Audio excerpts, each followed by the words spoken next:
You don't know what goes on in the barbershop unless you're actually in the industry. It's just like me, I don't know what goes on into a brick lane on the building site.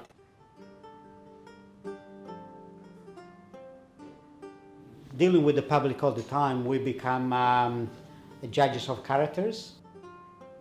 You know, you meet the famous people, you meet the infamous, the happy people, you meet the cranky people. Those are very easygoing and those are very demanding. So we need to balance them out and sort them out, because those who are a bit more pushing, a bit more demanding, well, you have to tone them down a bit, you know. I'd rather have those who never met before, or those who come less often, very 6 months. I get on great with them because I haven't seen it. Oh, Mario, I haven't seen you for 6 months. Yeah, great. We got so much to talk about. Please come on board. Hey, good, great. I never met you before. Where are you from? Oh, good, great. Come on board. You know, lovely. You know.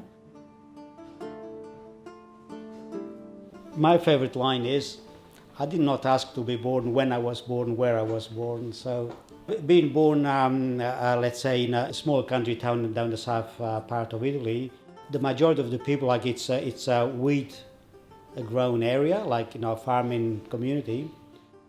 Everyone helps in the family, you know.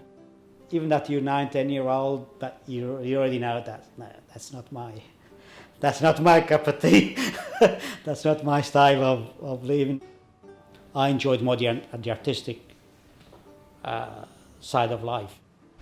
Just to get away from the land, you know, that my father and grandfather did. So that's what put me in a barbershop. Then I found out how good it was, like I enjoyed it, and you don't get me out of it. I'm still here. I was 19-year-old and straight out of Italy. I spoke no word of English. And you're not going to believe what was the first phrase I actually had to learn in English to communicate with the customers. It was, how would you like the haircut, sir? I said, oh my God, it's such a long phrase. I will never learn this one. Because I wrote it down on a scrap of paper the way I could pronounce it. Oh.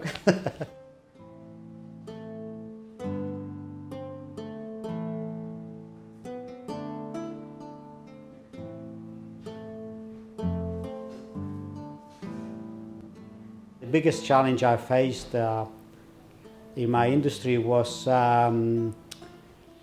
7 years ago when my wife, my wife Francesca, she was diagnosed with cancer.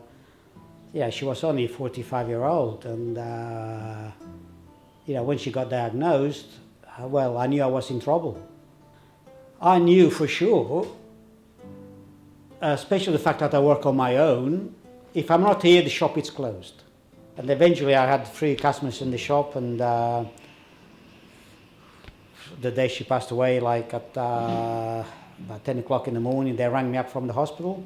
They said, oh, Mario, you better come here very soon and bring your family with you, because your lovely wife has taken a turn for the worst, you know. See, that's where humankind is so good, you know. Everyone was so good to me. All that happened, I said to myself, well, how much time off do I have afterwards, you know, because obviously my mind, I just lost my lovely wife, she left me with 16-year-old girl and 17-year-old son. How much time do I take off to be with them? Yeah, I love them, I want to be with them, but how much time off do I have at work? After Christmas I came back to work, and of course, you're trying to smile like you kind of switch off, and when you work, you're just like an actor on the stage, you just get on with the job. But it helped, helps the day go quicker, helps you forget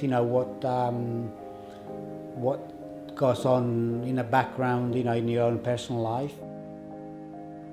That's what I loved about this job, is because I always felt that people were good to me all the time. Not just because I had a calf rod racer in my hands.